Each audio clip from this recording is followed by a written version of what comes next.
enfin de pouvoir célébrer cette perfection. C'est pour ça que nous, après nous, nous rappelle à la conscience, il rappelle à notre âme qu'il est celui qui est au contrôle de toute chose. Il rappelle à notre âme qu'il est le grand je suis. Il rappelle à notre conscience qu'il est le grand je suis. Qu'en dehors de lui, il n'y en a point d'autre. Qu'il est le seul et l'unique, qui n'a pas de concurrent, il n'a pas d'adversaire. Il est celui qui existe par lui-même. Il est celui qui dit la chose arrive, il est celui qui ordonne et il existe. Toutes choses subsistent en lui, par lui et pour lui. C'est lui qui a écrit le plan de ce jour. Tout ce qui se passera dans cette journée a été écrit, a été exécuté par lui pour la gloire de son nom. Pas pour notre gloire, pas pour notre satisfaction, mais pour la gloire de son nom. Il a fondé toutes choses afin d'exécuter ses plans, afin de se révéler, afin de satisfaire sa propre gloire, afin de manifester sa propre gloire, afin d'être satisfait par lui-même, afin de se regarder dans le miroir, afin de se regarder dans le miroir de ses œuvres et de dire je suis le grand je suis. Et il nous donne une part de pouvoir connaître ces choses, non pas pour discuter avec lui, non pas pour nous plaindre de quoi que ce soit, mais pour célébrer ses œuvres, pour élever son nom, pour glorifier son nom, pour magnifier son nom. Et ce matin, poussé par son esprit, nous sommes réunis encore autour de lui. Lui qui habite pleinement en nous, lui qui habite au milieu de nous. Il nous donne de l'écouter, il nous donne de le célébrer, il nous donne de nous unir comme un seul homme pour magnifier son nom, pour élever ses œuvres. Oh, quelle magnificence, quelle gloire de savoir que c'est le ressuscité qui habite en nous. Quelle gloire de savoir que nous sommes réunis autour du ressuscité pour parler de ses œuvres, pour parler de ce qu'il fait, pour parler de qui il est, pour magnifier son Saint-Nom, pour glorifier son Saint-Nom. Oh, magnifique Seigneur, gloire et honneur à toi. Toi qui a poussé mon frère, qui a poussé ma sœur à se connecter ce matin. C'est ton œuvre, Père, si nous sommes connectés. C'est ton œuvre si nous sommes là. C'est toi qui le fais. Et tu le fais afin que nous puissions te connaître davantage, afin d'ouvrir davantage nos yeux sur toi, sur ta personne, sur la grandeur de ton nom, sur toi et toi seul. Oui, magnifique Esprit de Jésus, magnifique Esprit de Dieu, magnifique Esprit de Dieu, toi qui règnes sur toutes choses. Reçois l'honneur ce matin. Sois glorifié ce matin. Qui sommes-nous en dehors de toi? En dehors de toi, nous ne sommes que des êtres inertes. C'est toi qui es notre être. C'est toi qui es notre mouvoir. C'est toi qui es notre vie. La vie que nous avons au-dedans de nous, c'est toi. Ce que nous pouvons avoir, c'est toi. Merci pour ta présence en nous. Merci pour l'être, pour le mouvoir que tu es en nous et que tu es pour nous. Merci Esprit Dieu. Merci Esprit supérieur. Merci Esprit qui a créé toutes choses et qui domine sur toutes choses. Merci Esprit souverain. Toi qui n'as pas été fait de main d'homme, toi qui existes par toi-même, toi qui n'as pas de conseiller, toi le sage, toi le puissant, toi le glorieux, toi le juste, toi le merveilleux. Reçois l'honneur qui t'est dû. Reçois la magnificence. Merci pour la grâce que tu nous donnes de te célébrer. Merci pour la grâce que tu nous donnes de te connaître. Merci. Béni soit ton Saint-Nom pour la vie de chacun d'entre nous ici connectés. Merci pour la vie de nos frères et sœurs qui ne sont pas connectés. Merci pour la vie de nos frères et sœurs qui sont en présentiel. Merci pour la vie de nos frères et sœurs qui n'ont pas pu se déplacer et qui ne sont pas connectés. Gloire et honneur à ton Saint-Nom. Merci pour ce que tu fais. Merci pour tout ce qui se passe dans le monde. Merci pour la situation en Irak. Merci pour la situation en Ukraine. Merci pour la situation aux États-Unis. Merci pour la situation dans le monde. car il révèle ta gloire. Il n'y a aucun autre esprit derrière ça, si ce n'est l'Esprit éternel, qui a commandité ces choses afin de révéler qui il est. En endurcissant le cœur de Pharaon, Père, tu as voulu faire éclater ta gloire. Et nous croyons que derrière toutes ces choses, c'est ta gloire qui se révèle. Devant toutes les situations de nos vies, c'est ta gloire qui se révèle. C'est ta gloire qui est manifeste. Comment ta gloire peut se révéler alors que je n'ai pas à manger? Comment ta gloire peut se révéler alors que je n'ai pas un toit sous lequel dormir? Ma connaissance du bien et du mal ne me permet pas de pouvoir l'appréhender, de pouvoir le comprendre non plus. Mais je sais que toute chose concourt à éclater et faire éclater ta gloire. Tu as disposé toutes choses afin de te révéler. Il a fallu qu'il soit écrit que la mort de Jésus était le chemin par lequel tu as choisi pour nous amener au salut, afin que nous puissions savoir. Si nous étions des contemporains, nous allions nous poser la question de comment la mort de quelqu'un, la souffrance de quelqu'un peut être la révélation de l'amour de Dieu. Comment faire souffrir quelqu'un peut être la révélation de l'amour. Et Hébreux 12 nous dit de considérer ce que tu as subi toi-même, ce que tu t'es fait subir toi-même, ce que tu t'es infligé toi-même dans ce corps. Et quand nous regardons à cela, il n'y a aucune souffrance qui soit égale à celle que tu t'es imprimée toi-même. Il n'y a aucune souffrance que nous pouvons connaître sur cette terre qui soit comparable à celle que tu t'es infligée toi-même.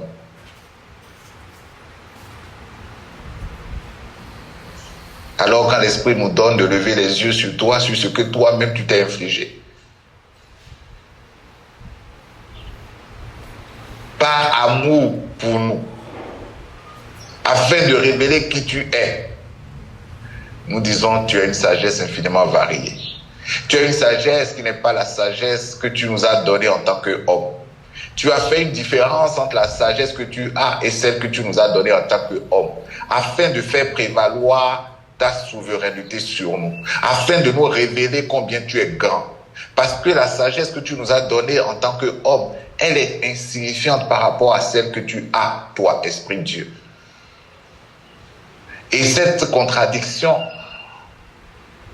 cette hégémonie que tu as mise en place nous permet de savoir que tu es le supérieur, que tu es le boss. Et quand nous regardons à cette souffrance que tu t'es infligée, nous n'avons pas de mots pour nous plaindre, nous, dans quelque souffrance que nous pouvons nous retrouver. Parce que si dans ce corps, tu as accepté toi-même souffrir comme ça, tu ne t'es pas donné une vie de luxe, tu ne t'es pas donné une vie d'abab. Devant toute situation que nous pouvons appeler souffrance et que nous regardons à ce que toi-même tu t'es infligé, nous disons tu n'es pas injuste si tu nous infliges quelques souffrances.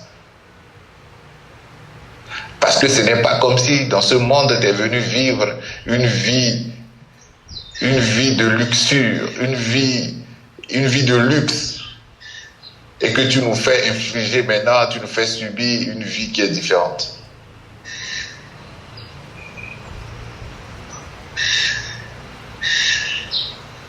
Quand nous regardons à ce que toi-même tu t'es fait vivre, ce que tu t'es infligé dans ce corps d'homme que tu as pris, dans le corps de Jésus, et que nous regardons aujourd'hui à toute situation dans laquelle tu nous mets, nous disons gloire à ton Seigneur. Nous disons tu sais pourquoi.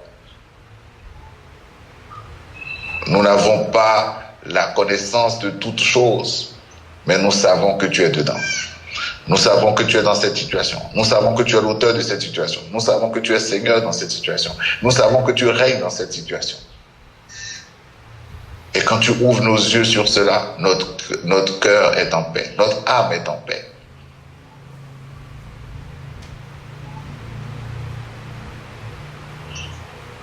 Merci, Papa. pour la grâce que nous avons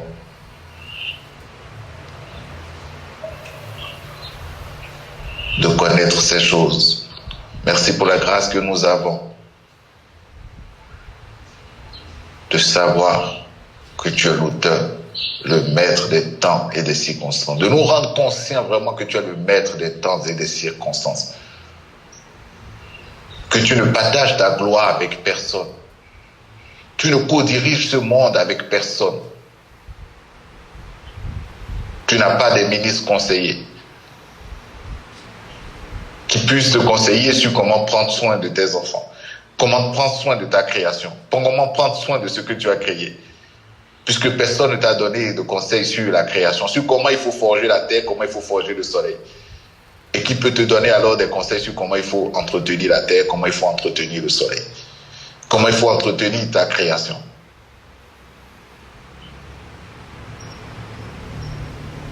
Esprit Dieu, tu es le seul que nous reconnaissons. Esprit Dieu, tu es le seul que nous connaissons. Nous ne connaissons point d'autre.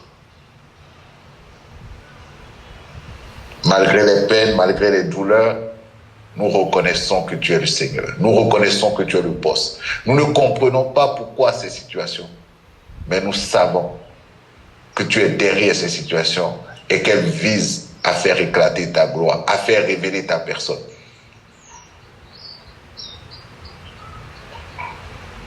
Alors nous disons chapeau à toi. Nous disons, nous nous soumettons. L'agile ne discute pas avec le potier. C'est le potier qui décide s'il va en faire un vase d'honneur, s'il va en faire un vase vide. Quelle forme il va donner. Ainsi, nous ne pouvons pas prétendre, nous ne sommes pas de ceux à qui tu as donné de discuter avec toi. La part que tu nous as réservée, c'est la part de la soumission. Tu nous as choisis comme des soumis. La part que tu nous as donnée, c'est celle de soumettez-vous sous la puissante main de Dieu. C'est la part que tu nous as donnée.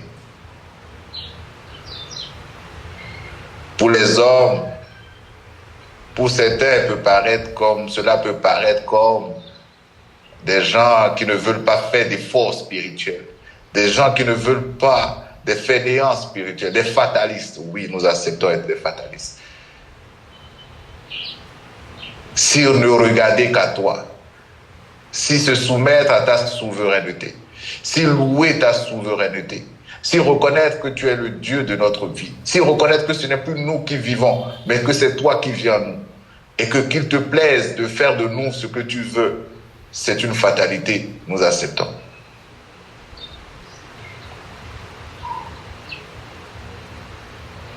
Si ne pas discuter tes ordres, ne pas discuter tes plans, c'est une fatalité aux yeux de nos frères et sœurs. Nous acceptons cette fatalité. Merci, Papa. Merci pour ton autorité sur nous. Merci pour les enfants obéissants que tu as fait de nous. Aucun de nous n'a prié pour être un enfant obéissant, un enfant reconnaissant que tu es le souverain. C'est ta décision, c'est toi qui l'as fait. Et nous ne pouvons nous orgueillir de quoi que ce soit. Gloire et honneur à ton Seigneur.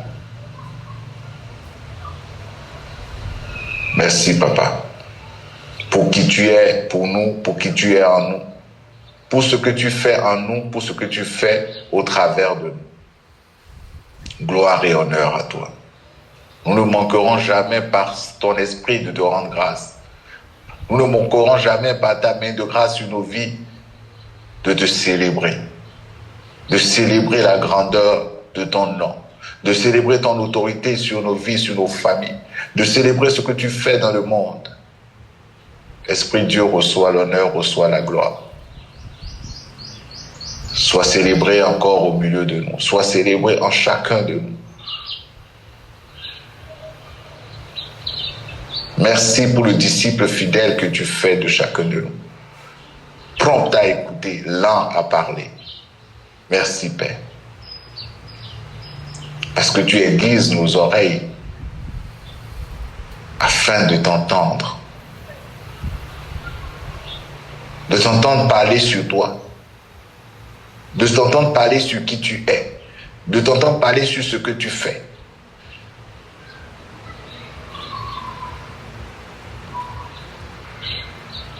Merci pour les cœurs disposés, jour après jour.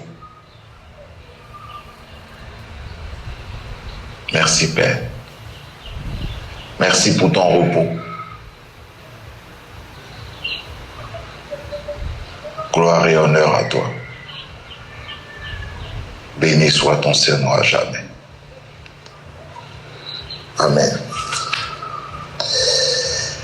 Ok, shalom à toutes, shalom à tous. Nous allons dans la poursuite des discussions que nous avons hier. Dans la poursuite des discussions que nous avions eues dimanche passé, nous allons poursuivre sur le sujet de la prière. Et ça fait un moment que le Seigneur, dans sa grâce, nous bénit de sa parole sur ce que c'est que la prière. Et par sa grâce, dimanche passé, nous avions vers la fin évoqué, après la compréhension que nous avons eue ou qui nous a donné de ce que la prière n'est pas une plateforme de demande, ni une plateforme pour forcer la main de Dieu à accomplir ce que nous voulons, ni une plateforme pour nos caprices, et que prière ou pas prière, Dieu accomplit sa volonté. Prière ou pas prière, Dieu accomplit ses desseins. Et alors ce matin, alors que je continuais par méditer, je me demande, aujourd'hui, cette période qui est un temps de carême pour plusieurs religions, qu'elles soient chrétiennes, catholiques ou musulmans, pour les gens jeunes et prient. Je me demande vraiment si le boss devait, qui va exaucer, qui va laisser. Voilà qui sont tous affamés, qui sont en train de crier. Afin qui va exaucer, qui va laisser. Et ça nous conforte. Quand je réfléchis à ça, je me dis, vraiment, Dieu n'exauce vraiment pas les prières, mais il exauce son plan. Il exauce sa volonté, il exauce ce qu'il a prévu d'avance. Et si nos prières viennent à coïncider avec ce qu'il a prévu d'avance, nous voyons la réalisation et nous pensons à tort, ou nous pensions à tort que c'était ou que c'est le fruit de nos prières. Alors que c'est son plan qui l'a prévu avant la fondation du monde, qu'il est en train de dérouler, qui continue de s'exécuter. Et que ni nos jeûnes, ni nos supplications, ni nos pleurs ne l'amènent à accomplir quoi que ce soit. Mais qu'il était bon, et nous avons compris aussi, mais qu'il est nécessaire et indispensable même, je dirais, de prier. Parce que prier nous permet de ressentir dans notre âme sa paix qui est déjà en nous. En fait, c'est pas la prière qui nous fait obtenir sa paix. Sa paix, c'est son esprit en nous. Sa paix, c'est sa présence en nous. Mais la prière nous amène à le faire, à le sentir, à amener notre âme à ressentir cette paix-là. Puisque la vie en esprit, c'est pas dans les sentiments, c'est pas dans les ressentis. Mais la prière permet à notre âme de ressentir sa présence, permet à notre âme de reprendre confiance au Père, de reprendre confiance en sa présence. La prière nous permet de ressentir sa force et de vivre avec beaucoup plus de joie, avec beaucoup plus de paix, les situations auxquelles nous pouvons être confrontés. C'est pour ça que c'est indispensable de prier, c'est important de prier. Et l'enseignement que le Seigneur nous a donné nous a jamais dit qu'il ne faut pas prier. N'a jamais dit qu'il ne faut pas présenter ses besoins au Seigneur. Mais en le faisant, nous le faisons dans la conscience que il y a plusieurs projets dans le cœur de l'homme et que ce sont ses desseins qui s'accomplissent. Nous le faisons dans la conscience qu'il est le souverain. Et il connaît mieux ce qu'il nous faut que nous-mêmes. En tant que des enfants, nous ne savons pas quoi demander. Nous ne savons pas nous-mêmes de quoi avons-nous besoin. Et ce passage que le juste Simon aime si tant, que nous sommes des brebis qui ne savons pas distinguer notre droite de notre gauche. Et que cette conscience de qui nous sommes nous amène à plus faire confiance à ses choix pour nous. Puisque nous ne savons pas ce qu'il nous faut nous-mêmes. Puisque nous ne savons pas s'il va pleuvoir demain ou s'il va faire chaud demain. Faisons confiance à celui qui fait lever le soleil, qui fait tomber la pluie, pour nous donner soit un parapluie ou pour nous donner un chapeau. Faisons-lui confiance.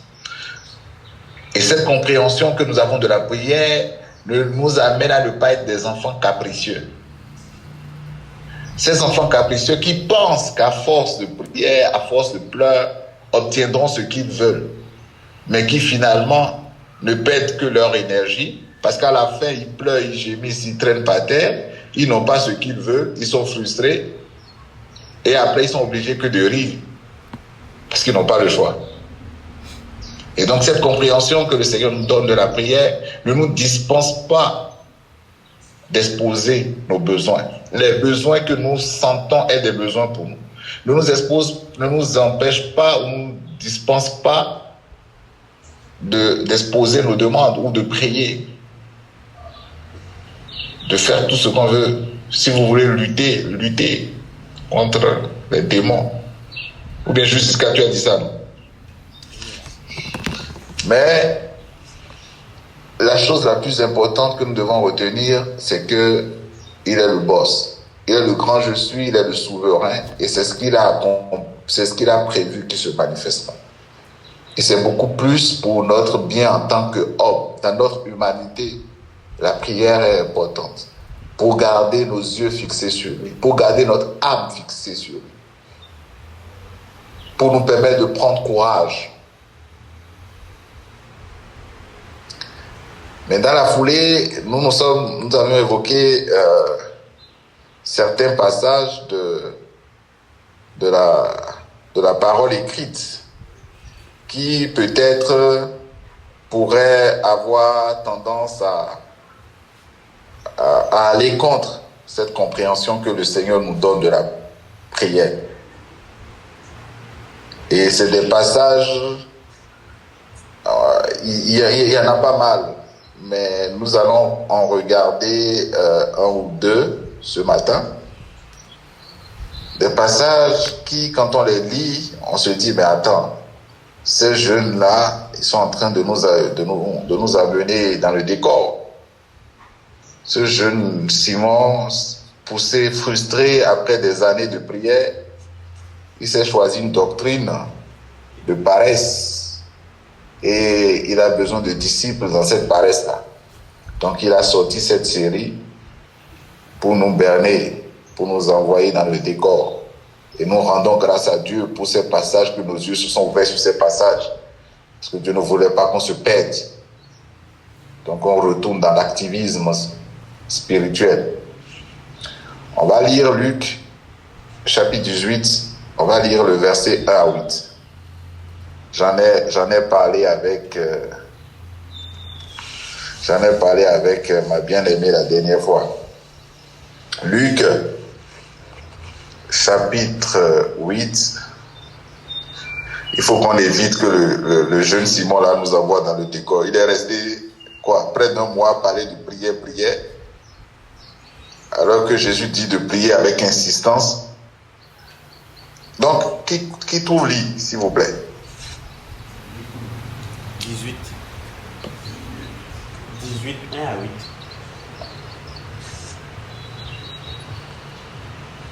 Tu les lis.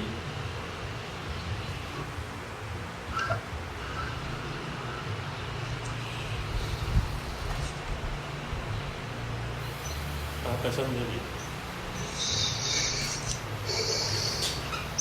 Luc chapitre 18,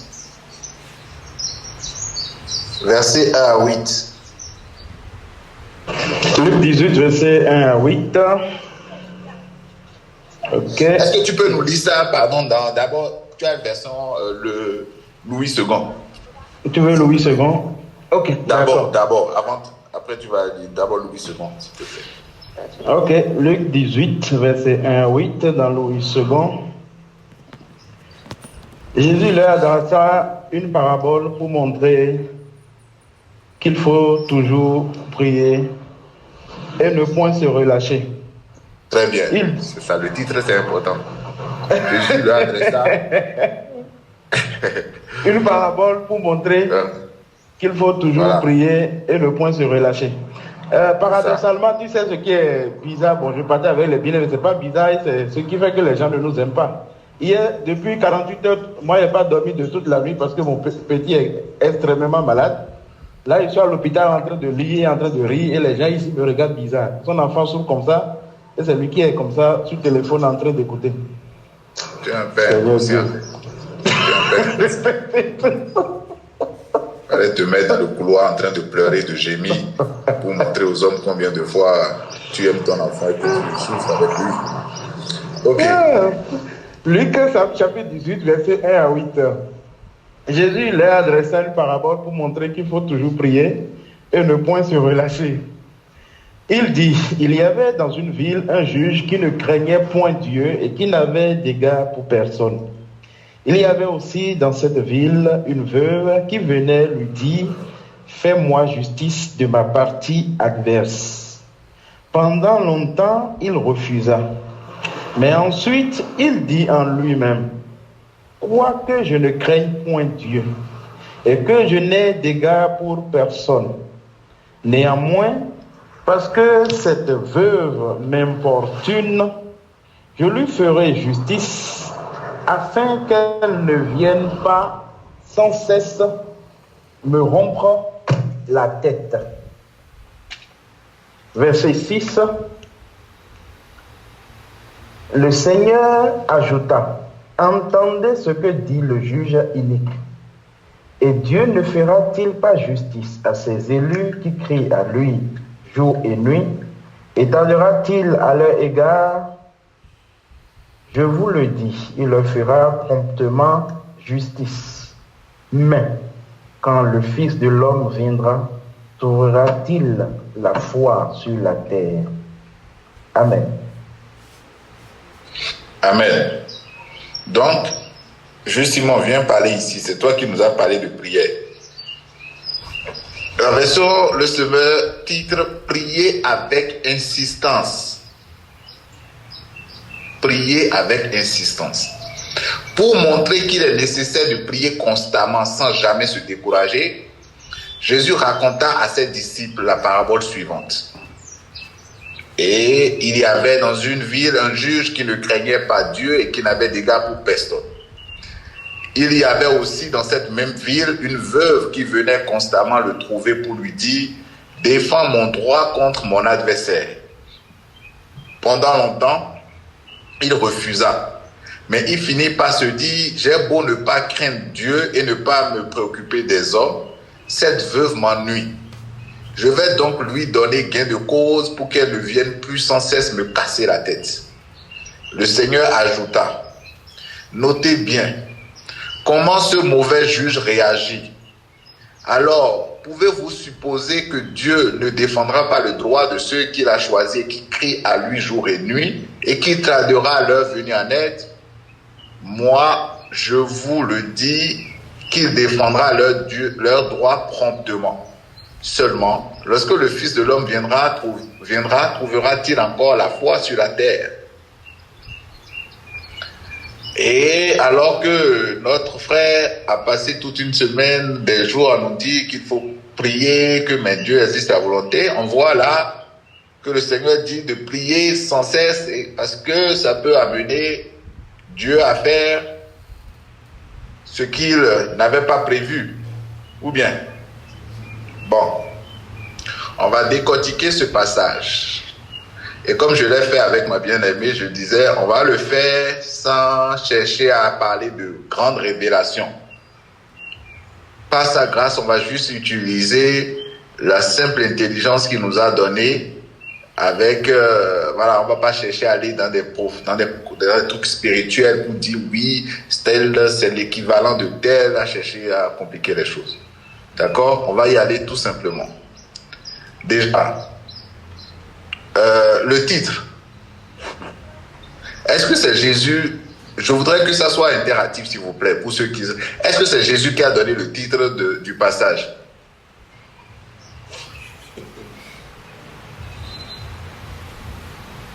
Est-ce que c'est Jésus qui a donné le titre du passage, bien-aimé? Oui ou non?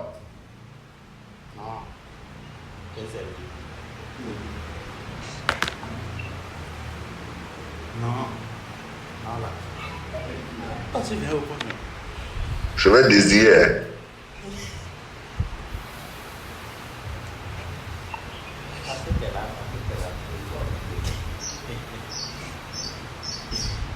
Juste Joséphine, est-ce que c'est Jésus qui a donné le titre du passage?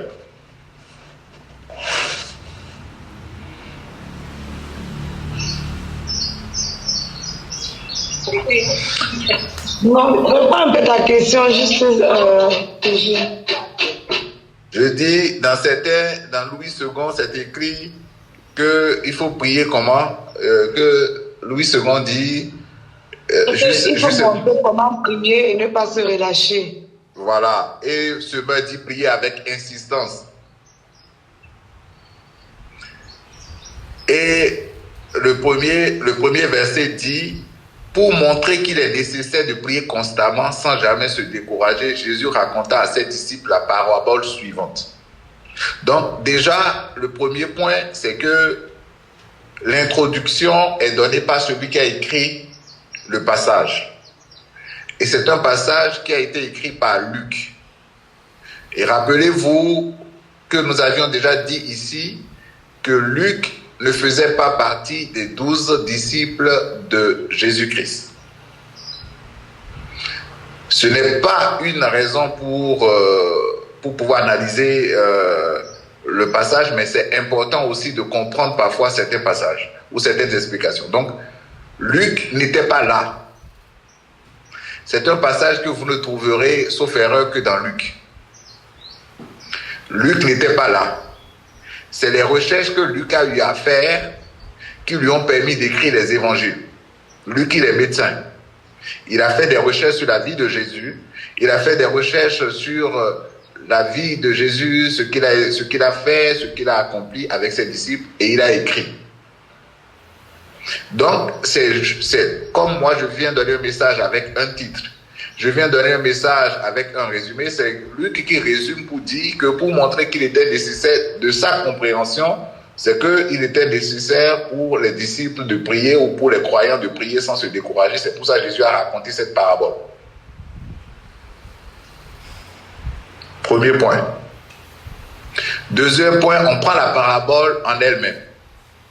À partir du verset 2, il y avait dans une ville un juge qui ne craignait pas Dieu et qui n'avait d'égard pour personne. Il y avait aussi dans cette même ville une veuve qui venait constamment le trouver pour lui dire « Défends mon droit contre mon adversaire ». Pendant longtemps, il refusa, mais il finit par se dire « J'ai beau ne pas craindre Dieu et ne pas me préoccuper des hommes, cette veuve m'ennuie, je vais donc lui donner gain de cause pour qu'elle ne vienne plus sans cesse me casser la tête. » Donc Jésus nous parle d'un juge qui ne craint pas Dieu. Donc un juge qui n'a d'égard pour personne. Donc là, ce n'est pas de Dieu qu'il parle. Puisqu'il dit clairement que c'est un juge qui ne craint pas Dieu, qui n'a d'égard pour personne. Et qui devait faire rendre le droit pour une veuve. Donc on ne peut pas assimiler ce juge-là à la personne de Dieu. On continue. Au verset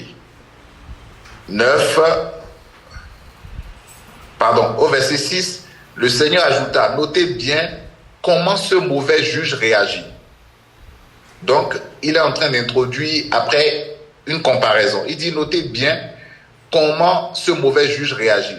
Alors, pouvez-vous supposer que Dieu ne défendra pas le droit de ceux qu'il a choisis et qui crient à lui jour et nuit? Donc Jésus est en train de faire une comparaison maintenant entre ce que ce mauvais juge est en train de faire donc résister au point où la dame demande plusieurs fois pardon avant d'obtenir gain de cause, Jésus est en train de comparer l'attitude de ce juge mauvais à Dieu.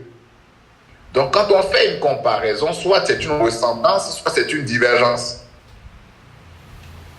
Ou bien, quand on compare deux choses, soit on trouve une similitude, soit on trouve que c'est une divergence. Et il dit, moi, je vous le dis, qu'il défendra leur droit promptement. Donc, il fait une comparaison entre la manière dont le juge a défendu le droit de la dame et la manière dont Dieu va défendre le droit de ses enfants. On a vu que le juge a défendu le droit de cette dame après que la dame lui ait cassé la tête, après que la dame ait insisté, ait prié sans cesse ou ait insisté. Ce n'est qu'après ça. Et maintenant Jésus compare la personne de Dieu à ce mauvais juge et il dit, mais moi je vous dis, Dieu, lui, contrairement à ce juge-là, lui, il fera droit à ses enfants. Et il rajoute promptement. Quand on fait quelque chose promptement, qu'est-ce que cela veut dire? Est-ce qu'on fait quelque chose promptement après l'insistance? Si je viens et que je vous dis, le juge Emmanuel m'a donné, j'ai demandé le téléphone, son téléphone, il m'a donné son téléphone promptement. Est-ce que c'est après insistance? Est-ce que cela veut dire que c'est après insistance qu'il a donné? Non. Quand vous regardez la définition de promptement dans le dictionnaire, promptement, c'est quelque chose qu'on a fait délibérément, qu'on a fait assez vite, qu'on a fait rapidement. Et donc Jésus est en train de mettre en opposition l'attitude de ce juge-là à la personne de Dieu, disant, si ce juge-là, lui, il a eu besoin qu'on lui crie, mauvais qu'il soit, il a eu besoin qu'on lui crie jour et nuit, moi, mon Père, Dieu le Père, il n'a pas besoin, il le fait promptement. Il le fait rapidement. Il le fait sans que vous n'ayez à insister. Il le fait sans que vous n'ayez à lui casser les oreilles. Parce que si Dieu aussi devait le faire après qu'on ait cassé les oreilles, quelle est la différence entre lui et ce mauvais juge-là? Quelle serait la différence que Jésus serait en train de relever entre lui et ce mauvais juge? Donc, vous comprenez aisément avec moi qu'il n'a pas besoin d'aller dans des révélations profondes, que simplement avec la grâce de l'intelligence que le Seigneur nous a donnée. En lisant ce passage, on comprend que Jésus n'exhortait pas à aller casser la tête à Dieu pour qu'il fasse justice, pour prier insistamment. Mais c'est pour ça qu'il finit pour dire, mais est-ce que quand il va revenir, il va trouver la foi sur la terre?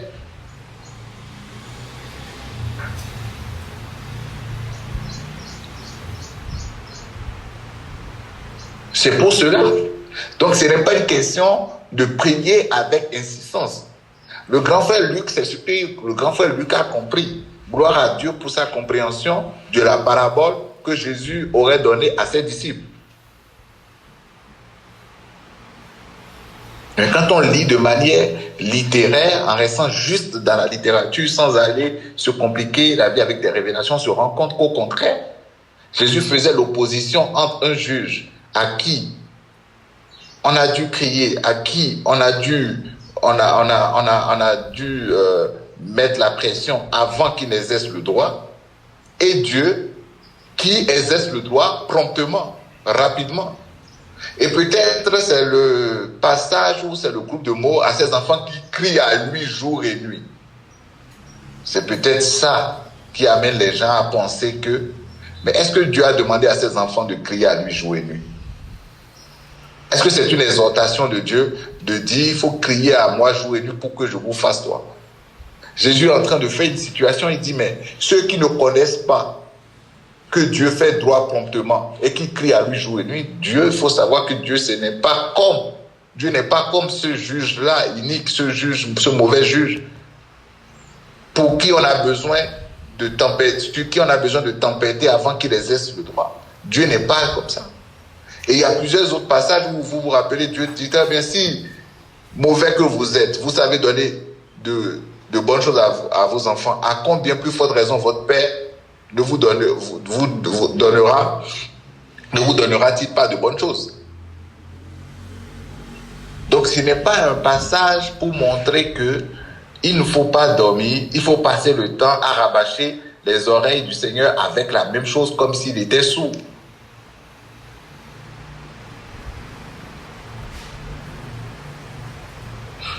Ce n'est pas un passage qui montre qu'il faut passer tout le temps, toute la nuit à lui répéter la même chose. Et Jésus même interdit ça dans la prière de notre Père qu'il a enseigné. Il dit, c'est pas à multiplier les mots.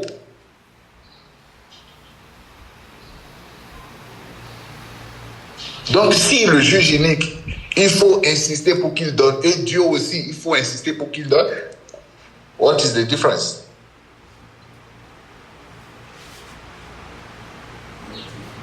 Où est la différence entre les deux?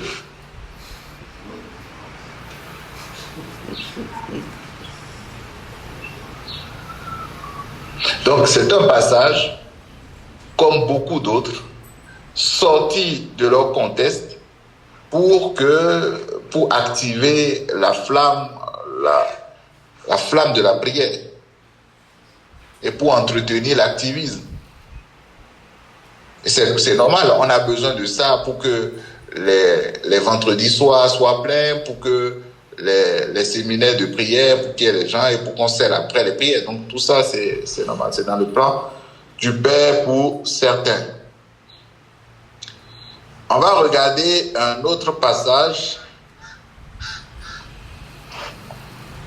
On va lire dans le livre de Matthieu.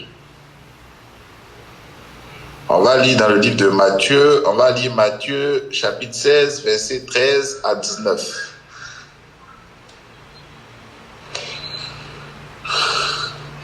Quelqu'un trouve une autre. Matthieu 16, 13 à 19.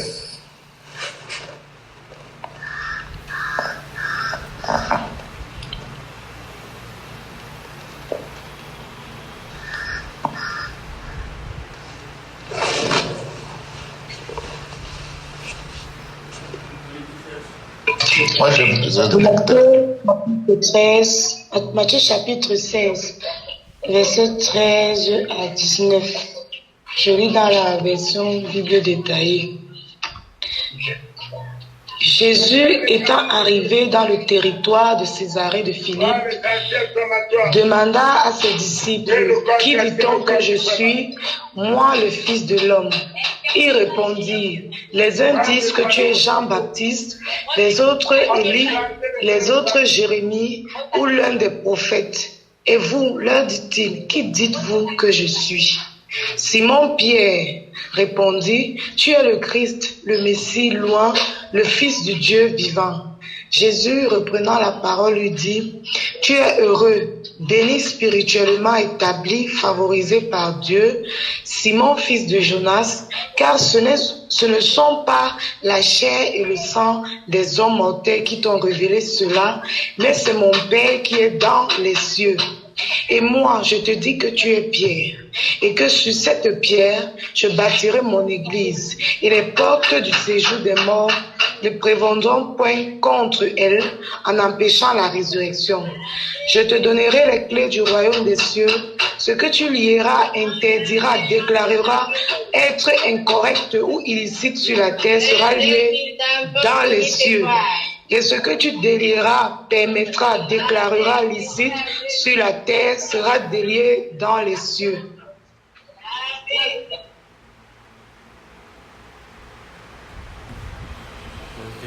Amen. Donc, Jésus dit, dans la version Semeur, à partir du verset 19, « Je te donnerai les clés du royaume des cieux. Tout ce que tu interdiras sur la terre sera interdit aux yeux de Dieu. » Ça, c'est la version de Semeur. « Et tout ce que tu autoriseras sur la terre sera autorisé aux yeux de Dieu. » Oh, quelle grande responsabilité pour le croyant. Donc, le croyant a la responsabilité d'interdire des choses sur la terre et qui seront interdites par Dieu. Donc, Dieu a délégué aux croyants, aux disciples, l'autorité, son autorité. Donc, le croyant en autorité a interdit sur la terre des choses que Dieu n'a pas prévu d'être interdites, mais qui vont amener Dieu à l'interdire aussi au ciel. Des choses qui vont autoriser sur la terre que Dieu n'a pas autorisé, mais puisqu'ils ont autorisé ça sur la terre, Dieu se devra de les autoriser désormais au ciel. Et ce qui fait que le chaos que nous voyons aujourd'hui dans le monde avec les déviances, les guerres, nous rappelle combien de fois nous n'exerçons pas notre autorité en tant que croyants. Nous ne prenons pas autorité, nous dormons, et c'est les assemblées comme les assemblées de grâce qui enrichissent un peu ces attitudes-là, où les croyants ne se lèvent plus dans leur autorité d'interdire sur la terre des choses, et ce qui se passe aujourd'hui est le fruit du manque d'autorité du croyant. Alors, si le croyant a la possibilité ou a l'autorité d'interdire des choses sur la terre qui systématiquement seront interdites au ciel, ou d'autoriser des choses sur la terre qui devront être autorisées au ciel, est-ce que par rapport à ça, et quand on regarde cette autorité-là, et qu'on regarde ce que le Seigneur Jésus même dit en disant que ta volonté, quand vous priez, dites plutôt que ta volonté soit faite sur la terre comme au ciel. Alors, il y a une question qui se pose. Est-ce que c'est la terre qui gouverne le ciel ou c'est le ciel qui gouverne la terre?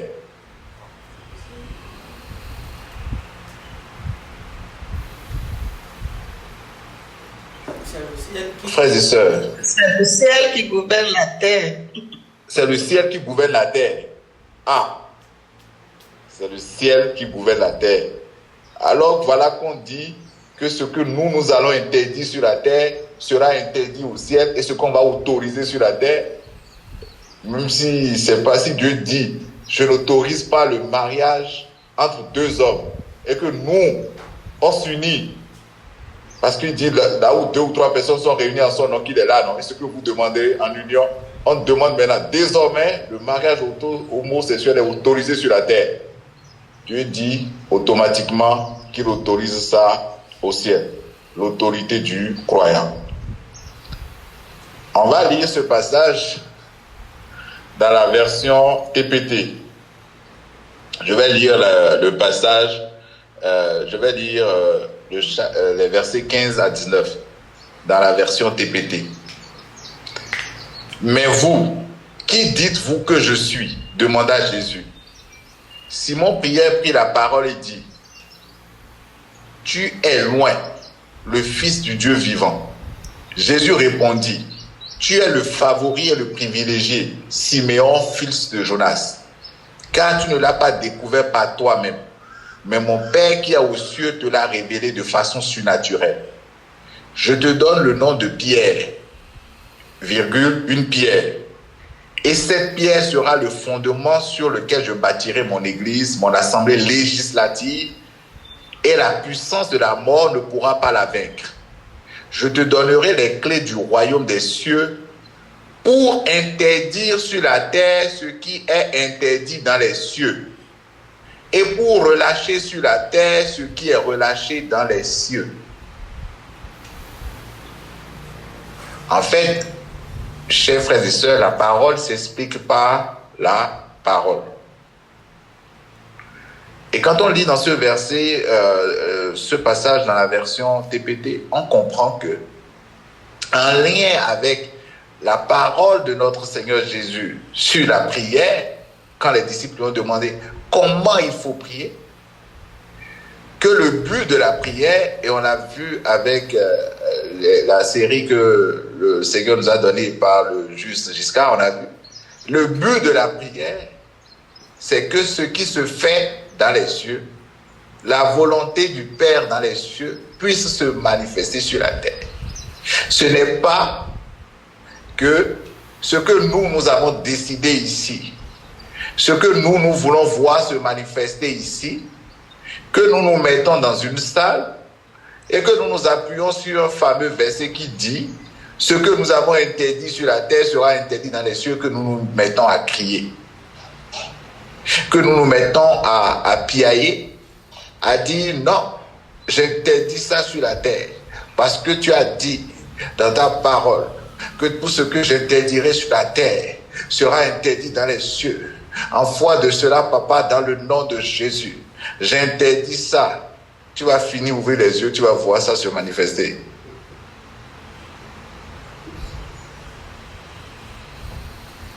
Tu vas finir et tu vas ouvrir les yeux. La situation va continuer, comme le dit le juste Mao, la situation va continuer comme ça là, jusqu'à la fin. Donc il faut que nous apprenions à lire les passages des Écritures au travers des Écritures elles-mêmes. Que nous ne prenons pas une partie et que nous commencions par dire « Oh, mais moi j'ai entendu ci, mais moi j'ai entendu ça, et pourquoi il a dit ci ?» Calmons-nous.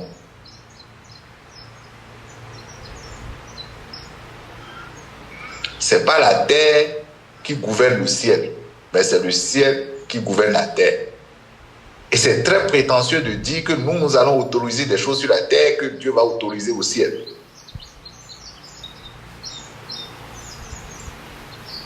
Et donc, cela rejoint à dire que la prière n'est pas faite pour que notre volonté s'accomplisse, mais que la volonté du Père s'accomplisse. Mais que ce que son plan s'accomplisse, mais que ses desseins s'accomplissent. Et notre intelligence est trop petite pour discerner sa volonté, pour discerner ses plans. Autant Pierre avait une bonne intention, parce que la parole a dit « Tu ne mourras point. Tu vivras, tu raconteras les œuvres de l'Éternel. » Mais Jésus qui se présente devant Pierre pour dire « Je suis en train d'aller mourir. » Mais c'est une bonne intention que Pierre s'appuie sur cette parole qui dit « Tu ne mourras pas, tu vivras pour raconter les œuvres de l'Éternel. » C'est une bonne intention de prière selon la volonté de Dieu que Pierre dise « Non, maître, tu ne mourras pas. »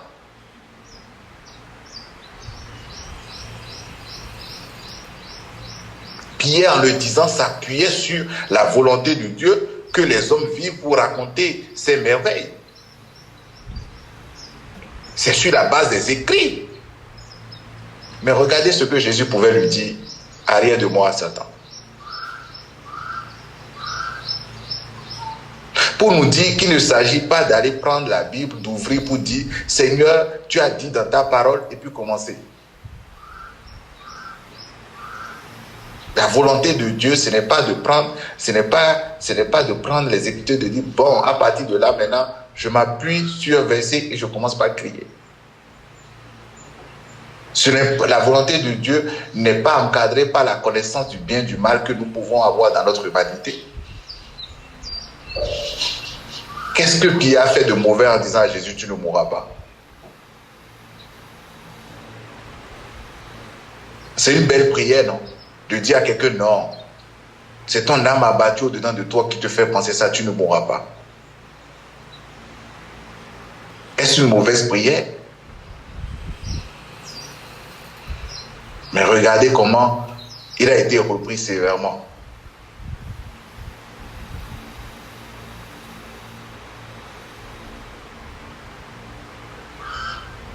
Donc, notre lié sur la terre, tout ce que nous allons lier sur la terre sera lié dans les cieux. Tout ce que nous allons délier sur la terre sera délié dans les cieux. Et là, j'aborde le dernier passage. Est sorti et a été dit, tous ces passages-là ont été, tous ces mots-là ou toutes ces paroles-là ont été dites par le Seigneur Jésus dans un contexte bien précis. Alors nous allons lire. Pour finir,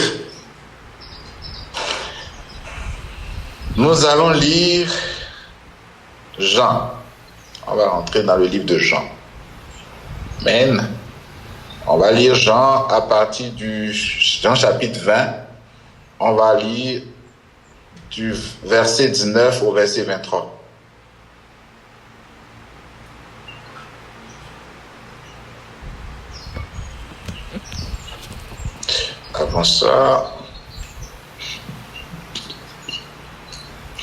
Avant ça, lisons d'abord Matthieu 18, verset 12 à 35. C'est long, mais c'est important. Matthieu 18, verset 12 à 35.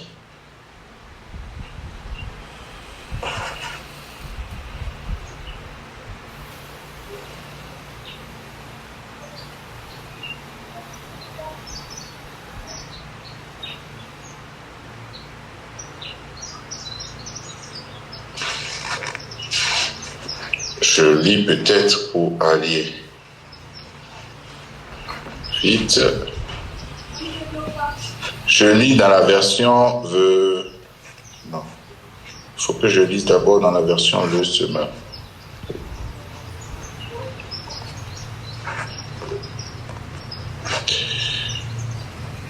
Matthieu 18, verset 12 à 35.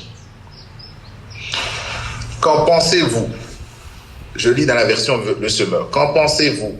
Si un homme a 100 brebis et que l'une d'elles s'égare, ne laissera-t-il pas les 99 autres dans la montagne pour aller à la recherche de celle qui s'est égarée? Et s'il réussit à la retrouver, vraiment, je vous l'assure, cette brebis lui causera plus de joie que les 99 autres qui ne s'étaient pas égarés. Il en est de même pour votre Père céleste. Il ne veut pas qu'un seul de ses petits se perde.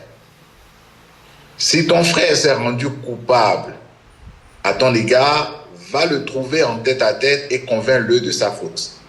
S'il t'écoute, tu auras gagné ton frère. S'il ne t'écoute pas, prends avec toi une ou deux personnes pour que toute affaire se règle sur les déclarations de 2 ou 3 témoins. S'il refuse de les écouter, dis-le à l'Église. S'il refuse aussi d'écouter l'Église, considère-le comme un païen et un collecteur d'impôts. Vraiment, je vous l'assure, tout ce que vous interdirez sur la terre sera interdit aux yeux de Dieu, et tout ce que vous autoriserez sur la terre sera autorisé aux yeux de Dieu. C'est encore revenu. J'ajoute que si 2 d'entre vous se mettent d'accord ici-bas au sujet d'un problème pour l'exposer à mon Père céleste, il les exaucera, car là où 2 ou 3 sont ensemble en son nom, je suis présent au milieu d'eux. Ça, c'est le verset 19. Je m'arrête déjà là, d'abord, sur le verset 19. Et je relis le verset 17. Il est dit, s'il refuse de les écouter, dis-le à l'Église. S'il refuse aussi d'écouter l'Église, considère-le comme un païen et un collecteur d'impôts. Oh Seigneur, combien la mécompréhension de ces versets nous ont amenés à faire des choses. Mais c'est toi qui l'as fait aussi, afin de nous révéler aussi la puissance de ton amour. Et donc, le passage dit, si tu as un problème avec ton frère, va le voir dans le secret, parle-lui. S'il ne t'écoute pas, va chercher 2 anciens, parce que la Bible dit qu'un problème ne se règle que sous la déposition de 2 ou 3 témoins. Donc, va chercher 2 anciens pour que vous alliez le voir. S'il n'écoute toujours pas, va parler de ça à l'église. Et si devant l'église, il n'écoute pas, il faut le considérer comme un païen. Et ça a amené des excommuniations, ça a amené des choses où on dit il faut le considérer, faut le mettre à l'écart, il faut le considérer comme un païen, c'est ça, non? Comme il faut le considérer un païen, on a compris tous qu'il faut le mettre à l'écart, ça veut dire qu'il n'est pas des nôtres. Et la parole rajoute que si tout ce que vous interdirez sur la terre sera interdit au ciel, donc les pasteurs certains s'appuient sur ça pour dire, bon, puisqu'on l'a excommunié de l'église, on est en train de le chasser du corps du Christ. C'est ça, parce que Dieu nous a dit que tout ce que nous allons interdire sur la terre sera interdit aux cieux. Donc, on a fait les 3 étapes que Dieu a demandées. ces 3 étapes ayant fait et qu'il a échoué à l'épreuve des 3 étapes, donc il est sorti de la communauté. On le considérait comme pas un frère, on vous interdit d'avoir à manger avec lui, on interdit les frères et sœurs d'avoir des relations avec lui parce que la Bible demande de le considérer désormais comme un païen. Et le pasteur signe la décision, signé, il est sorti du corps du Christ parce que on a le pouvoir d'interdire des choses sur la terre qui vont être interdites au ciel.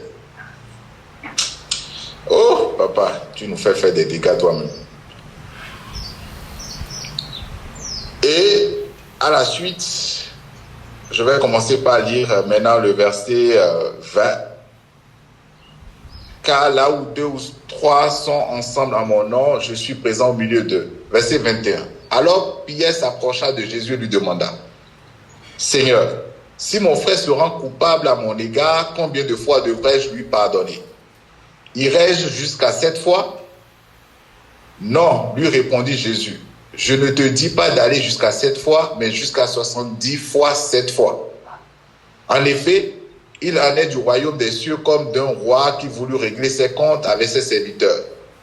Lorsqu'il commença à compter, on lui en présenta un qui lui devait 60 millions de pièces d'argent. Comme ce serviteur n'avait pas de quoi rembourser ce qu'il devait, son maître ordonna de le vendre comme esclave avec sa femme et ses enfants, ainsi que tous ses biens pour rembourser sa dette. Le serviteur se jeta alors aux pieds du roi et se prosternant devant lui supplia, « Sois patient envers moi et je te rembourserai tout. » Prit pitié pour lui, son maître le renvoya libre après lui avoir remis toute sa dette. À peine sorti, ce serviteur rencontra un de ses compagnons de service qui lui devait 100 pièces d'argent. Il le saisit à la gorge en criant, « Paie-moi ce que tu me dois. » Son compagnon se jeta à ses pieds et le supplia. « Sois patient envers moi, lui dit-il, et je te rembourserai tout. » Mais l'autre, ne voulant rien entendre, bien plus, il alla le faire jeter en prison en attendant qu'il ait payé tout ce qu'il lui devait. D'autres compagnons de service, témoins de ce qui s'était passé, en furent profondément attristés et allèrent rapporter toute l'affaire à leur maître. Alors celui-ci fit convoquer le serviteur qui avait agi de la sorte. « Serviteur mauvais, lui dit-il, tout ce que tu me devais, je te l'avais remis parce que tu m'en avais supplié. Ne devais-tu pas, toi aussi, avoir pitié de ton compagnon comme j'ai eu pitié de toi ?» Et dans la colère, son maître le livra au bourreau jusqu'à ce qu'ils aient remboursé toute sa dette. Voilà comment mon Père céleste vous traitera vous aussi, si chacun de vous ne pardonne pas du fond du cœur à son frère. Donc, je reste d'abord dans cette version qui est la version le semeur de cette histoire que Jésus a commencé par raconter avec la question des brebis et qui vient étayer aussi par la question du frère, de 2 offenses entre frères et vient illustrer par la parabole avec le roi. Donc, ces 3 histoires, que ce soit celle de la brebis, que celle entre frères et celle du roi, parle du pardon. Donc c'est pour ça, c'est très important quand nous lisons la Bible, il faut comprendre le contexte. Ça parle du pardon. Parce que Jésus dit, si ton frère a un différend avec toi, va le voir. Si il ne t'écoute pas, va voir les anciens. Si les anciens vont lui parler et qu'il n'écoute pas, amenez-le devant l'église. Et si devant l'église, il n'écoute pas, il faut le chasser. Et il dit, tout ce que vous interdirez, je donnais l'exemple tout à l'heure pour dire, on s'est beaucoup appuyé sur ça pour l'autorité, pour dire, bon, nous avons l'autorité, puisque le frère le fait, il n'a pas demandé pardon, on doit le chasser, il ne reconnaît pas son tort, on doit le chasser, c'est un païen. Et Jésus, à la fin de l'histoire, vient dire quelque chose d'important. Il dit, voilà comment mon Père céleste vous traitera vous aussi, si chacun de vous ne pardonne pas du fond du cœur à son frère. Donc, si vous qui avez le pouvoir dans la version au chapitre dans le livre de Jean chapitre 20, on voit le Seigneur dit, vous toute personne à qui vous pardonnerez les péchés que ces personnes-là seront pardonnées, et tous ceux à qui vous retiendrez les péchés, que ceux-là ne seront pas pardonnés. Et il dit subtilement ici que le Père Céleste traitera tous ceux qui ne pardonnent pas du fond du cœur. C'est de la manière dont le Père traitera toute personne qui ne pardonne pas. Alors, est-ce que le croyant a le pouvoir ou l'autorité de ne pas pardonner ou d'interdire de pardonner ou même d'excommunier selon qu'on a compris au travers du passage et selon qu'on pratique? Je lis dans la version, le même passage, je lis dans la version The Message, rapidement. Je vais juste lire la partie entre frères. Si un co-religionnaire vous fait du mal, allez lui dire, arrangez-vous entre vous deux. S'il t'écoute, tu t'es fait un ami. S'il n'écoute pas, emmène un ou deux autres pour que la présence de témoins garantisse l'honnêteté de la situation et essaie à nouveau. S'il n'écoute toujours pas, parlez-en à l'église. S'il n'écoute pas l'église, écoutez bien, s'il n'écoute pas l'église, vous devrez repartir à zéro. Le confronter à la nécessité de se repentir et lui offrir à nouveau l'amour de Dieu qui pardonne. Il ne s'agit pas d'excommunier. Il dit, si vous faites cette démarche et qu'il ne comprend toujours pas, vous devez le confronter, vous devez lui témoigner à nouveau l'amour de Dieu qui pardonne. C'est pour ça l'autre version dit, vous devez le considérer comme un païen. Donc, lui réannoncer l'évangile, lui représenter l'évangile, pour qu'il comprenne la nécessité du pardon.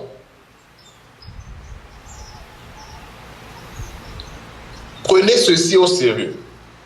Et c'est là, il dit, un oui sur la terre et un oui sur le ciel. Un non sur la terre et un non au ciel. Ce que vous dites les uns aux autres est éternel. Ça, c'est ce passage relu dans la version The Message. Et je le relis, je lis le passage Jean 20, 19, 23. Vous allez comprendre ce que je veux exprimer tout à l'heure. Le passage Jean 20, 19, 23 dans la version TPT. En fait, mon point, c'est d'éclaircir la question de tout ce que vous lirez sur la terre sera délié dans les cieux, tout ce que vous interdirez sur la terre sera interdit dans les cieux. C'est de comprendre en fait que dans ce contexte que Jésus parle, dans ce contexte que la Bible parle, que ça soit comme on a vu dans Matthieu tout à l'heure et qu'on est en train de voir, qu'on va voir tout à l'heure dans Jean, ne donne pas l'autorité aux croyants de faire autre chose que ce qui est prévu dans le ciel en fait. Et c'est la partie de Jean là qui l'illustre très bien.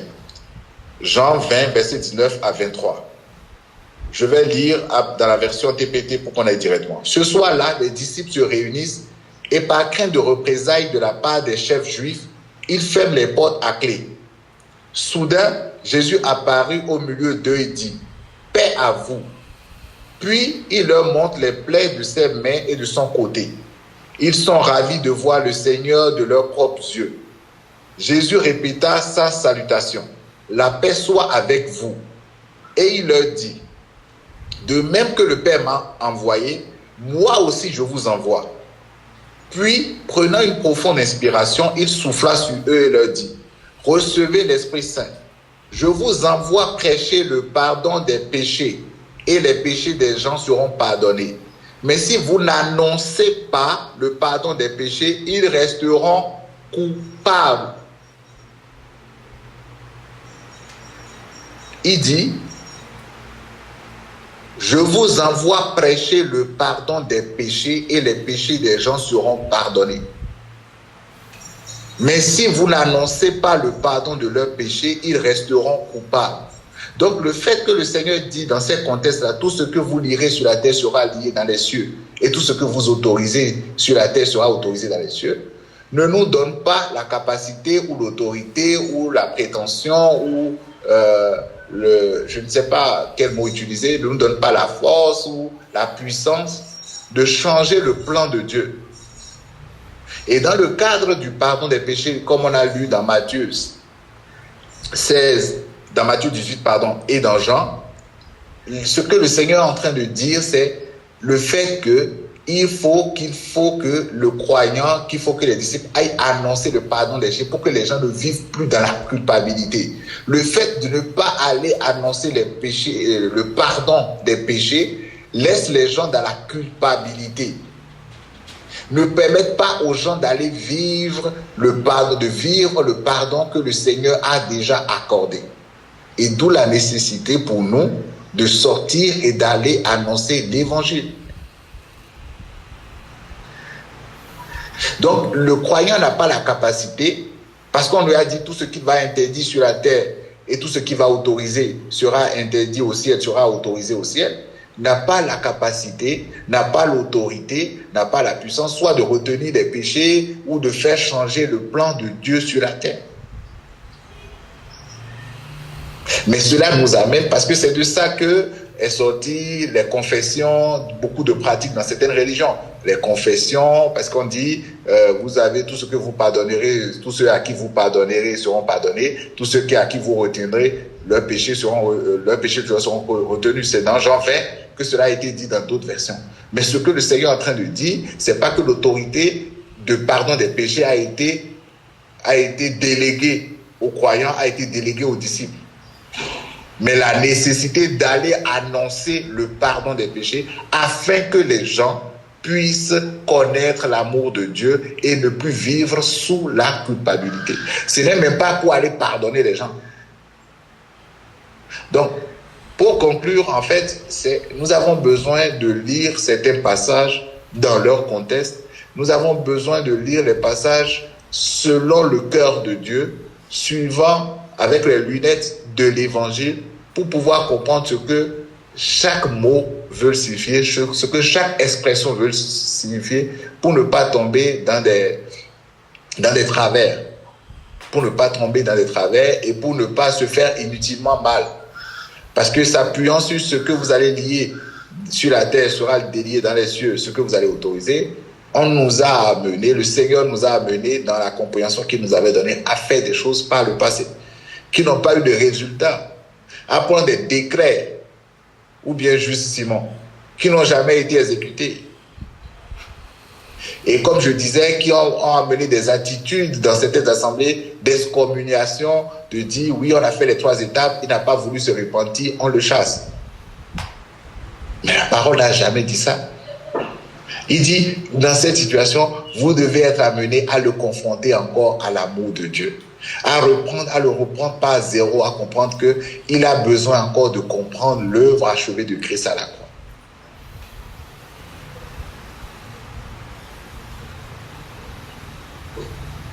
Et donc, ce semblant d'autorité qu'on comprend que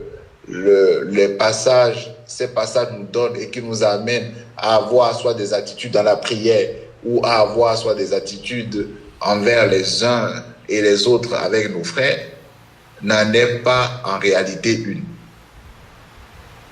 Et le Seigneur, dans sa bonté ce matin, nous ouvre les yeux sur l'humilité, sur l'humilité que nous devons avoir, que ce soit en tant que croyants, que ce soit en tant que disciples, et de savoir que c'est lui, le seul qui a la capacité de pardonner, de retenir les péchés, et que tous les péchés ont été déjà pardonnés, et que le mandat que nous avons, c'est d'aller annoncer ce pardon des péchés. C'est à ça qu'il fait allusion en parlant de interdit et d'autorisé. Et que nous n'avons pas non plus la capacité d'interdire, d'autoriser des choses, que ce soit des événements, si ce n'est pas des choses qui ont été interdites ou autorisées au ciel. Donc, à partir d'aujourd'hui, par sa grâce, que nous ne nous laissions plus intimider par ces versets-là qui ont tendance, dans leur mauvaise compréhension, à nous mettre dans une forme d'activisme ou dans une forme de frustration par rapport à certaines prières qu'on fait ou certains actes qu'on pose. Shalom Question, apport ou rien? Juste PJ, Shalom. Tu as oublié de dire que on te mettait de côté parce que l'apôtre Paul a dit que non, on doit livrer ton corps à Satan et que ton âme soit sauvée au dernier jour, pardon. Mais il fallait que ton âme soit livrée à Satan. Oui, c'est ça. Le passage de Paul qui dit que tel homme, que son corps soit livré à Satan et que son esprit soit sauvé au dernier jour. Non, il y a plein de passages sur lesquels on peut surfer pour faire peur ou pour faire vivre les gens dans la culpabilité, dans la peur, dans la souffrance.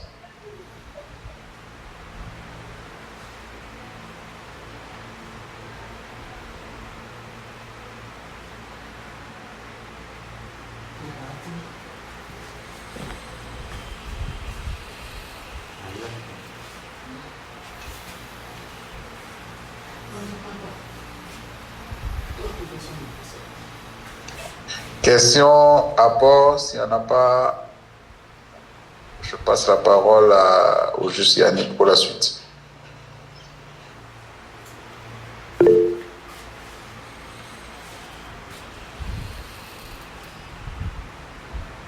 Oui, juste Emmanuel.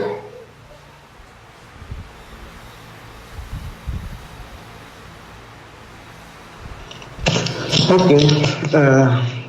Salut à nouveau la famille. Quand on écoute tout ça là, ça nous fait du bien et ça fait sourire. Ça fait sourire de comment notre Père fait les choses. Parce qu'en réalité, nous avions pensé hier, et d'ailleurs certains continuent de le penser aujourd'hui, bon, à tort, à raison, selon l'ignorance à laquelle le Père même a livré chacun, que Dieu fonctionne à la manière des hommes. Pourtant, il ne se fatigue pas de dire mes pensées ne sont pas vos pensées, mes manières de faire ne sont pas vos manières de faire. Mais malgré ça, les gens continuent de faire ça. Quel est mon point? Qu'est-ce que je veux dire par là? Quand nous regardons bien les choses sur la terre, les hommes jugent les actions, les hommes jugent quelqu'un lorsqu'il a commis un méfait ou bien lorsqu'il n'a rien fait. C'est-à-dire, on te juge sur la base de ce que tu as fait, ce qu'on a constaté. C'est comme ça ça se passe sur la terre. Alors que quand on regarde comment Dieu fonctionne, lui, il te déclare coupable ou juste sans que tu n'aies encore rien fait. C'est-à-dire, il te conçoit, il te donne un cœur, il implante dans le cœur et en toi, c'est comme un programmeur qui fait une programmation, qui crée un logiciel et il déclare le logiciel apte à ça. Il te déclare coupable ou juste. Parce qu'il sait que lui-même, il a implanté en toi des actions, des faits que tu accompliras sans aucun doute dans son plan parfait pour sa gloire. Et sur cette base, lui te déclare coupable ou juste. Bon, on a vu le cas d'Ésaïe et de Jacob. Hein. Et on connaît le passage aussi de Samuel, je crois, 1 Samuel 16, verset 7, je crois, qui dit que les hommes regardent à ce qui frappe le regard, les actions. Mais l'Éternel regarde au cœur. Et souvent, hier, on disait que non, c'est parce que David avait un bon cœur. Il avait un bon cœur. Son frère Eliab avait un mauvais cœur. C'est pour ça que Samuel parlait. Mais c'est pas ça, c'est plus que ça. Il parlait des prédispositions qu'il a lui-même établies dans le cœur de chacun. Et il sait, à coup sûr, quand tu vas les exprimer. Et du coup, il te déclare sur cette base. Mais pourquoi je dis ça? C'est parce que depuis plusieurs années, jusqu'à ce que Dieu nous fasse grâce, surtout la main dont Simon a fait souffrir les gens dans ce pays. C'est pour ça qu'il faut toujours crier son nom. Ce que Simon a fait dans ce pays, la main de ce gars a fait souffrir les gens. C'est Dieu qui a épargné PJ. Sinon, il allait finir avec la vie de PJ dans ce pays-là. C'est à cause de Simon dans ce pays que Mao est devenu chauve. Il a tellement fait souffrir dans la prière, à jeûner, vraiment, Simon. Vraiment, hein, que Dieu te pardonne, hein, c'est méchant. Hein.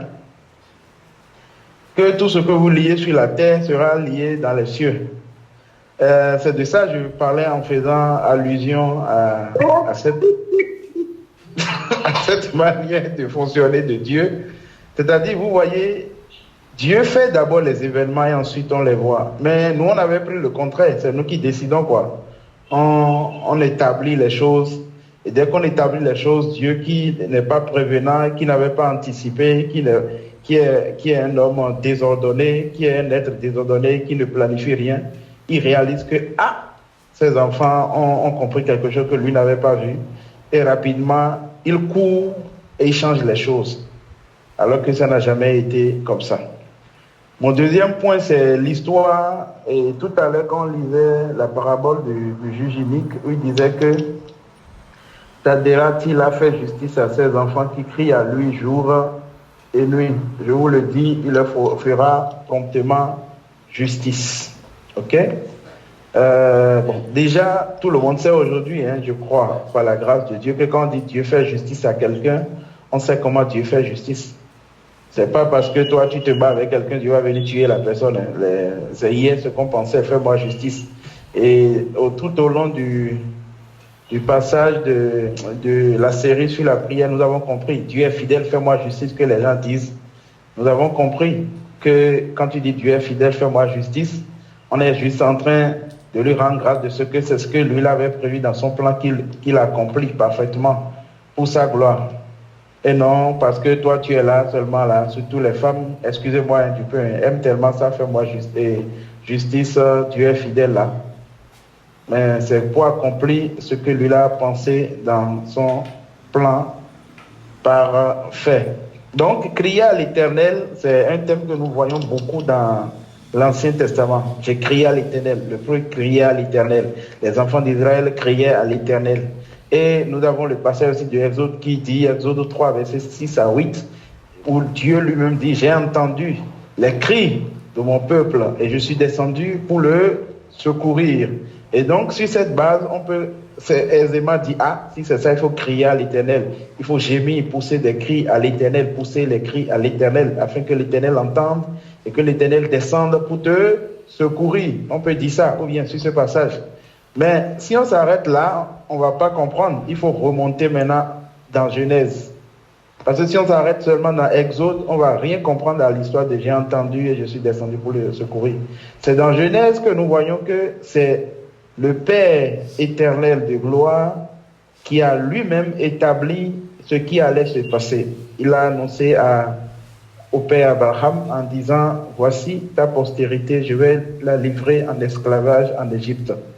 Elle fera 400 ans, je vais lui faire subir d'atroces souffrances. Ensuite, j'interviendrai et je punirai leur oppresseur. Ok? Et je punirai l'oppresseur et le libérer. Et quand on lit le passage plus tard dans Exode, on a l'impression que les enfants d'Israël étaient en esclavage, ils ont crié, et c'est là que Dieu s'est rendu compte, il dit, tiens, j'ai un peuple ici qui est en esclavage, il faut rapidement que j'aille le secourir. Donc maintenant, j'ai entendu son cri. Heureusement qu'il a crié à moi. Mais en réalité, ce n'est pas parce que le peuple a crié. C'est l'accomplissement d'une prophétie qu'on voit plus tard dans Exode.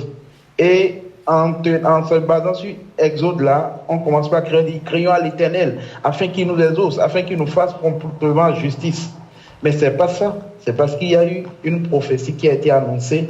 Et dans le déroulement, maintenant on voit. Sinon, c'est comme si Dieu était là-bas et c'est maintenant il est descendu. Non, il était toujours là, au cœur de l'action. C'est lui qui initie, qui déroule et qui fait parfaitement l'action, qui fait toute chose. Et je finis maintenant par vous imaginez à quel point c'était méchant de dire je te retiens. Je crois que Giscard peut confirmer. On a connu des supposés grands hommes de Dieu au col pastoral qui disaient je retiens tes péchés contre toi. Qui disaient ça, je retiens. Tu ris, non? C'est pas les dégâts que vous commettez. Je retiens tes péchés contre toi. Je les retiens. Oui, de supposés grands hommes de Dieu. Jusqu'à ce de quoi je parle. Je les retiens contre toi.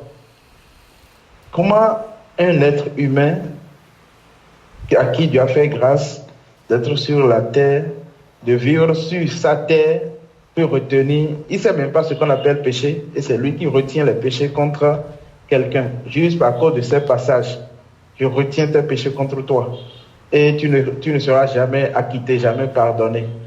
Et ils ajoutent sur ça, si Dieu m'a appelé. Seigneur, c'est quelque chose, et notre Père aussi, il nous fait faire vraiment des choses. Amen. Je m'arrête là.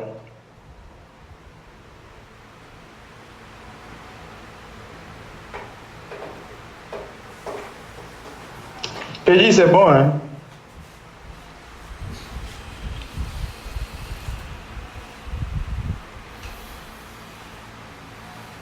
Justement aussi, vous avez la parole.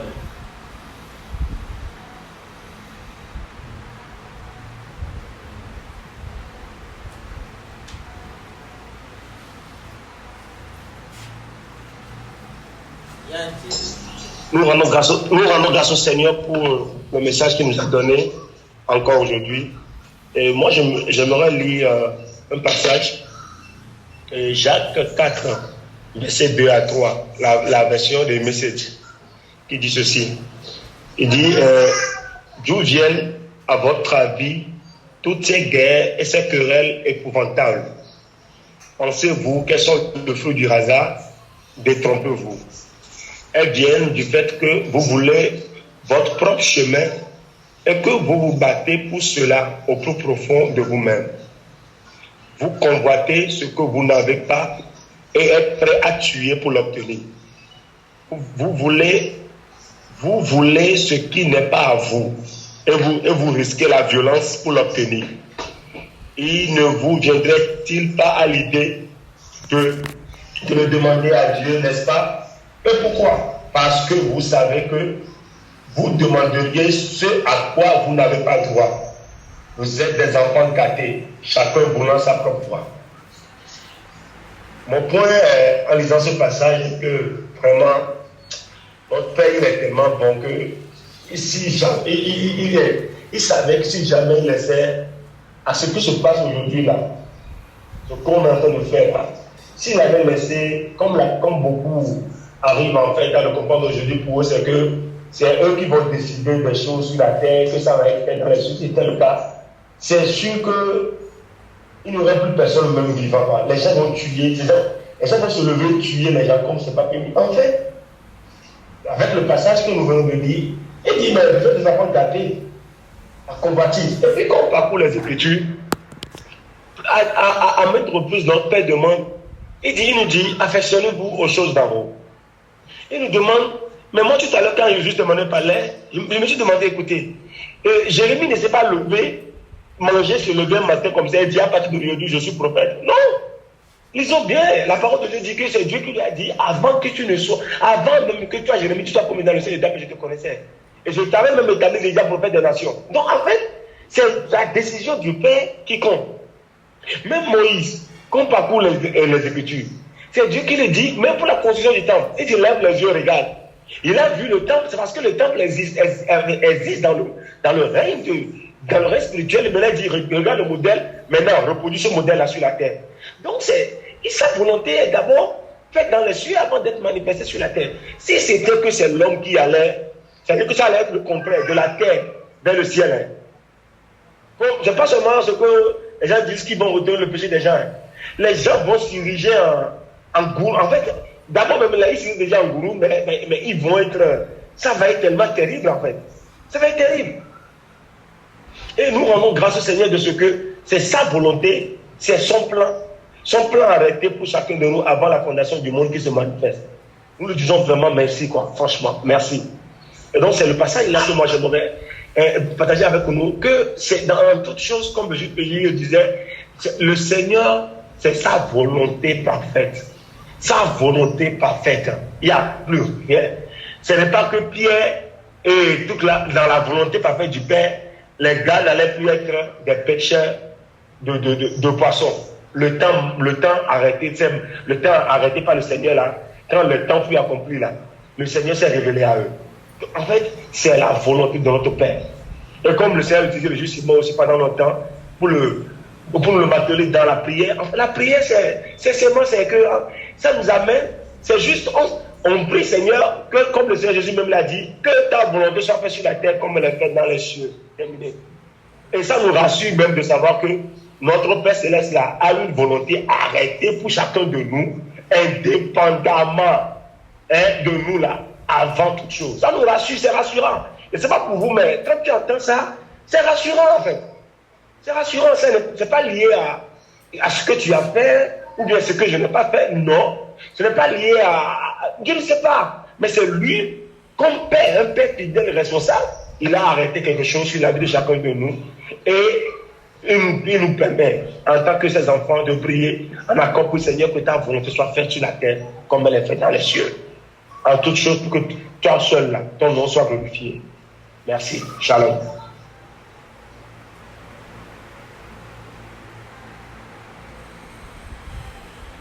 Vraiment, merci à chacun pour les apports. Comme le juste Maoussé le dit, c'est vraiment rassurant que de savoir que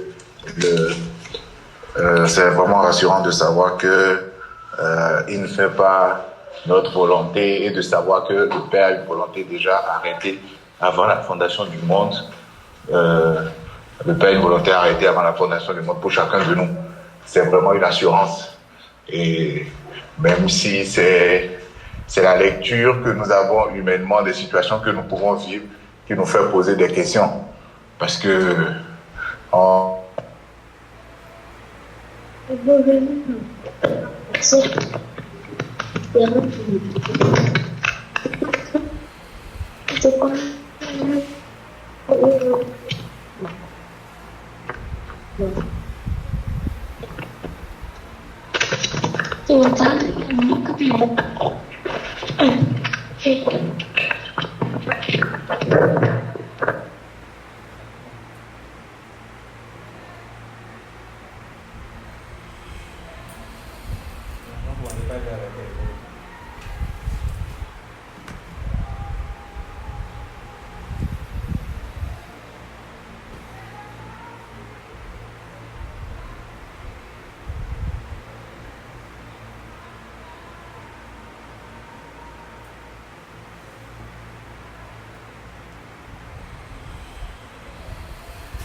Grâce à Dieu pour le message d'aujourd'hui. Et je viens apporter aussi le passage de Luc 10, 18 à 20 dans la version de Message qui dit: le plus grand triomphe n'est pas dans votre autorité sur le mal, mais dans l'autorité de Dieu sur vous et sa présence auprès de vous. Parce que vous faites pas ce que vous faites pour Dieu, mais ce que Dieu fait pour vous. C'est l'ordre du jour pour se réjouir. Donc, nous bénissons le Seigneur. Luc 10, verset 18 à 20. La version de Message. Il y a quelqu'un au présentiel qui demande la relecture. Le plus grand triomphe n'est pas dans votre autorité sur le mal, mais dans l'autorité de Dieu sur vous et sa présence auprès de vous.